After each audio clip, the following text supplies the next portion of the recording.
इस चैनल पर आप सभी का स्वागत है। आशा करता हूं आप सभी बिल्कुल ठीक होंगे। आज की इस वीडियो में हम कुछ इंपॉर्टेंट अपडेट पर चर्चा करने वाले हैं, जैसे कि स्टॉक मार्केट, स्टॉक मार्केट और डाउ जोन्स वगैरह के बारे में। दूसरा हम लोग बात करेंगे अडानी के ऊपर, और तीसरी बात करेंगे यूपीआई के ऊपर, जिसके ऊपर जो सरकार टैक्स लगाने वाला। और तीसरा जो हम बात करेंगे कि जो ब्लैक स्टोन है वो रियल एस्टेट में कुछ इन्वेस्ट करने वाले, तो इसके ऊपर हम लोग बात करेंगे। तो सबसे पहले बात करते हैं स्टॉक मार्केट की। जैसा कि आप सभी को पता है कि आज होली के चलते भारतीय शेयर बाजार बंद था, लेकिन अमेरिकन मार्केट खुला था। और क्या आप जानते हैं कि डाउ जोन्स ने आज काफी अच्छी तेजी दिखाई है। इस वीडियो को रिकॉर्ड करते समय डाउ जोन्स 1.5% ऊपर चढ़ा रहा है, लेकिन याद रखें जब तक यह वीडियो लाइव होगा स्थिति बदल भी सकती है। मार्केट पिछले कुछ दिनों में काफी अस्थिर है। एग्जाम्पल के लिए आज सुबह डाउ जोन्स अचानक 200 पॉइंट नीचे आ गया था, लेकिन बाद में वापस ऊपर चढ़ गया है। इस तरह की वोलेटिलिटी पर अब अमेरिकन मार्केट में आम बात हो गई है। अगर मार्केट में अचानक कोई बड़ी तेजी आती है या गिरावट आती है, तो ये जरूर चेक करें कि यही कहीं कोई डोनाल्ड ट्रंप ने कोई ट्वीट तो नहीं किया या कोई तो नया बयान तो नहीं दिया है। उनके बयानों से अक्सर मार्केट में काफी उतार चढ़ाव देखने को मिलता है। अब बात करते हैं भारतीय बाजार की। अगर पिछले 6 महीने के डेटा को देखें तो ओवरऑल पैटर्न थोड़ा सा निगेटिव ही दिख रहा है।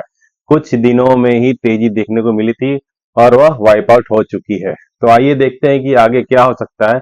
और सभी के जो नजरें अब ट्रम्प के आगे के प्लान के ऊपर है, जो कि टैरिफ वगैरह है, और जो भी टैरिफ लगा रहे हैं और उनके हर बयान पे कुछ ना कुछ बड़ा कुछ होता है और मार्केट वोलेटाइल होता है। और इंडियन मार्केट ऑलरेडी ऊपर से बहुत नीचे आ चुका है। अभी तो यूएस मार्केट बढ़ रहा था, अब वो नीचे आने की तरह।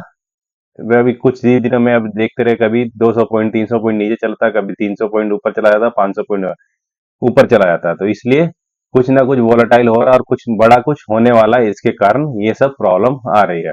अब बात करते हैं यूपीआई लेन देन के ऊपर कुछ चार्ज सरकार लगाने वाली है क्या। यूपीआई की खबर है कि यह कि सरकार यूपीआई और रुपे लेन देन का पर चार्ज लगाने की योजना बना रही है, लेकिन केवल बिजनेस ट्रांजैक्शन पर ही। ठीक है, तो इसके ऊपर थोड़ा सा नजर रखना है कि इसमें क्या क्या हो सकता है। मैं इसको डिटेल में बताता हूं।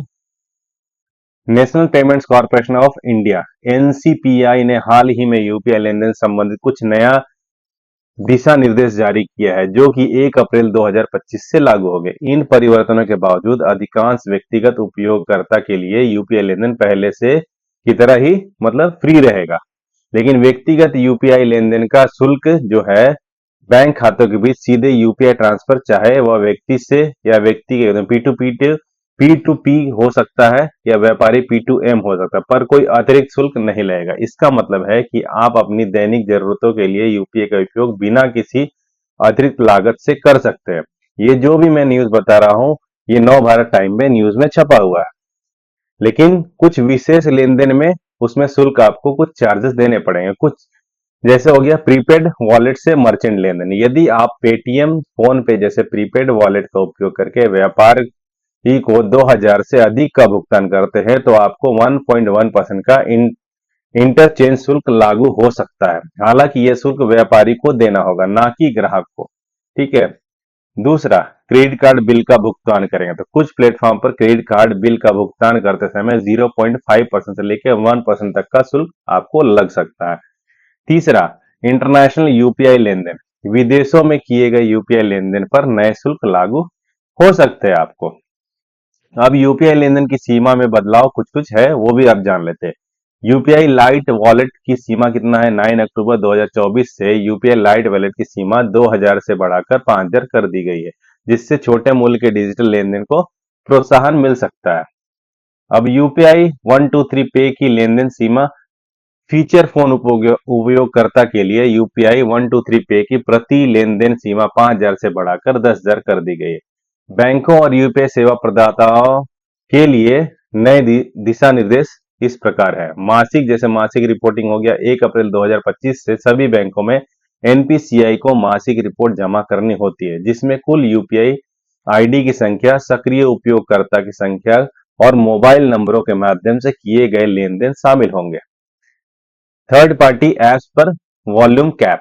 एनपीसीआई ने प्रस्तावित किया है कि किसी भी एकल यूपीआई ऐप द्वारा प्रोसेस किए गए लेनदेन पर 30% वॉल्यूम कैप लगाया जाए ताकि निष्पक्ष प्रतिस्पर्धा को बढ़ावा दिया जा सके।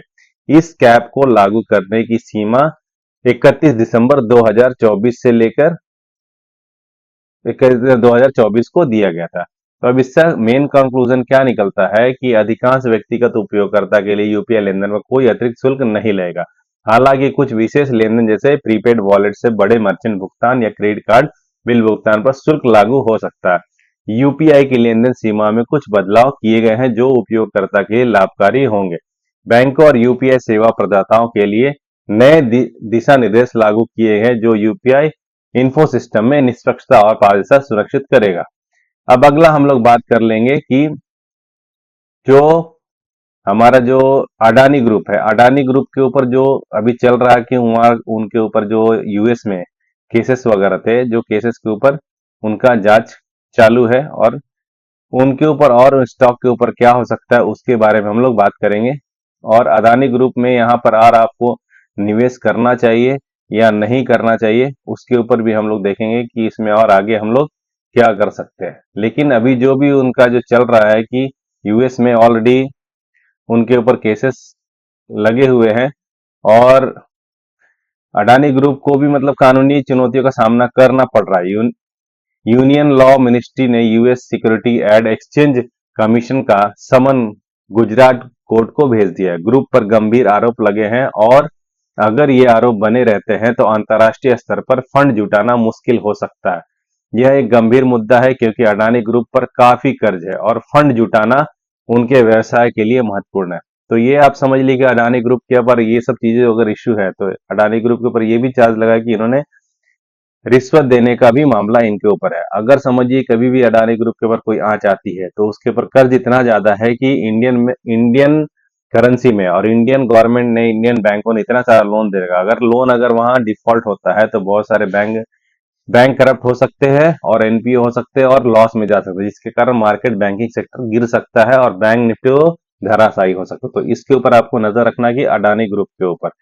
अब बात करते हैं ब्लैक स्टोन के बारे में कि जो ब्लैक स्टोन है रियल एस्टेट में ब्लैक स्टोन कंपनी है कुछ निवेश कर रही है। रियल एस्टेट सेक्टर में ब्लैक स्टोन ने एक प्रमुख रियल एस्टेट डेवलपर में 14% 3% हिस्सेदारी लगभग 1800 करोड़ रुपए में खरीदी है।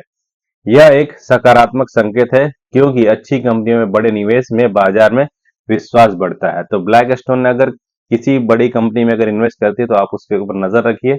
जैसे कि अगर वो ब्लैक स्टोन अगर किसी चीज पे इन्वेस्ट करे तो वो मार्केट को पॉजिटिव हो सकता है और वो यहाँ से अच्छा उछाल दे सकता है कोई भी रियल एस्टेट कंपनी। तो आप उसके ऊपर ध्यान रखिए कुछ कंपनी में ब्लैक स्टोन ने निवेश किया है तो उसके ऊपर आप नजर रखिए। तो ये कुछ चीजें थी जो मैंने आपको बताई है और स्टॉक मार्केट के जरिए। लेकिन एक्चुअल में अभी तो मार्केट गिर ही रहा है और मंडे को क्या हो सकता है चलिए उसके बाद मंडे को हम लोग देखेंगे मंडे को क्या। लेकिन आज तो जो अभी डाउ जोन्स है वो ऑलरेडी 1.5% बढ़ा हुआ है। तो हो सकता है कि मार्केट मंडे को ओपन खुलते ही ऊपर की तरफ बाउंस करे, लेकिन वहां से डेड कैट बाउंस भी हो सकता है और वहां से फिर नीचे भी आ सकता है। अगर वीडियो आपको अच्छा लगे तो लाइक कीजिए, सब्सक्राइब कीजिए। मिलते हैं अगले वीडियो में।